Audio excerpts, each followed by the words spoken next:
Hey guys, in today's video, I'm going to show you how to pay bills in QuickBooks Online. There's a couple of things in here that you really want to pay attention to make sure you don't make the same mistakes that so many other people make. So be sure to stick around to watch the entire video to see what I have to say. Okay, how to pay bills in QuickBooks Online. Here we are on the QuickBooks Online homepage, and you'll see here when I'm at the dashboard. You got the get things done, you got the flow chart, and you'll see the option here, pay bills. So simply all you're going to do is click this, and it brings you to the pay bills screen. So if you're entering bills correctly, and I've got other videos on this that you can watch, you should have these bills in QuickBooks, and you should have the due dates and the balance and all that good stuff. All right. So the first thing, let's go through this screen and I'm going to show you how to process these. All right, so the first thing is the payment account. We have it set here to MasterCard. Now, if you are paying by a credit card, you can leave it on this and that's okay. But we are going to do these from the checking account. Now, if you're going to be paying them through online bill pay, I always choose checking because it's going to be coming out of your checking account, or if it's a different account, you're going to choose that account. And I'll show you what to put here for the check number here in just a minute. All right, so we're going to choose checking, and you're going to see here the balance in the checking account, 1201. The payment date's going to default to today's date, starting check number, and then print later. So if you are printing checks from QuickBooks, you want to choose this. All right. And you'll see here it says to print. And so when you do go to print these checks, it'll ask you for the starting number. And then that way, when you load your checks in your printer and you start with that number, it's going to sequentially print those checks. Now, if you are paying these online or if you have handwritten, let's take both of those. If you have handwritten the checks, what you're going to do is you're going to put in here the starting check number. All right, so if it's 71, then this, we pay this, this, this, and this, it'll be 71, 72, 73, 74.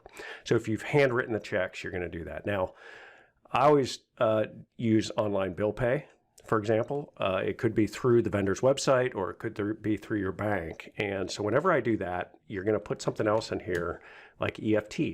All right, so that's what I always do is say this is an electronic funds transfer. You can put debit, you can put something else in there. All right, so we're going to keep this as starting check number EFT. We're not going to be printing these from QuickBooks. You'll see up here it's got the total amount, total payment amount, and 5 open bills, 4 are overdue, and you can tell that by the red exclamation point here.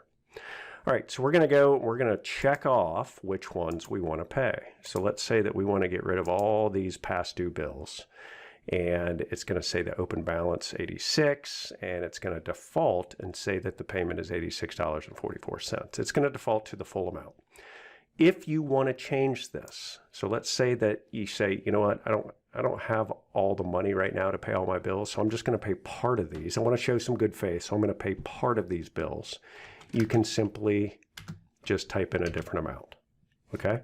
So it's going to update the total amount, and it'll leave this bill in here. So next time you go to pay bills, it's going to say there is a balance of $105 owed to Norton Lumber and Building Materials.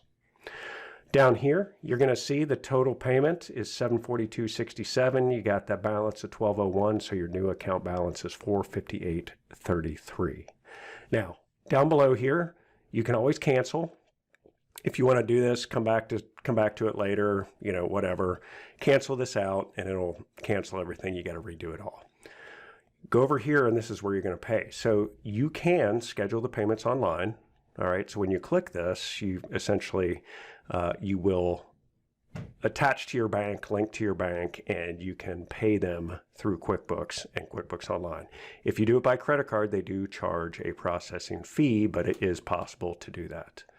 Or if you are just going to your bank website and paying, you can say just save and close. And if you're printing these checks, you're going to do save and print.